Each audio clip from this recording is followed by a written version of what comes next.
Operation Sindoor தாக்குதல் குறித்து விளக்க ரஷ்யா சென்றுள்ள கனிமொழி தலைமையிலான குழு பயணித்த விமானமானது உக்ரைனின் ட்ரோன் தாக்குதல் காரணமாக ரஷ்ய விமான நிலையத்தின் மேலே வட்டமடித்துக் கொண்டிருந்தது பரபரப்பை ஏற்படுத்தியுள்ளது.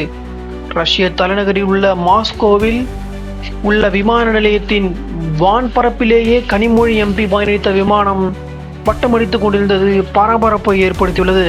கனிமொழி பயணித்த விமானம் நீண்ட நேரமாக வானில் வட்டமடித்து பின்னர் தரையிறக்கப்பட்டதாக தகவல்கள் தெரிவிக்கின்றன. தமிழக எம்பி சிந்தூர் தாக்குதல் குறித்து விளக்க ரஷ்யா சென்ற பொழுது அவருடைய விமான நிலையத்தில் தரையிறங்காமல் ட்ரோன் தாக்குதல் மற்றும் அச்சுறுத்தல் காரணமாக வானில் இருந்து தரையிறங்க முடியாமல் வட்டமடித்துக் கொண்டிருந்ததாக தகவல்கள் தெரிவிக்கின்றன. ரஷ்ய தலைநகர் மாஸ்கோ விமான நிலையத்தில் ட்ரோன் தாக்குதல் காரணமாக கனிமொழி எம்பி பயணித்த விமானம் தரையிறங்க முடியாமல் பிறகு தாமதமாக தரையிறக்கப்பட்டதாக தகவல் வெளியாகியுள்ளது.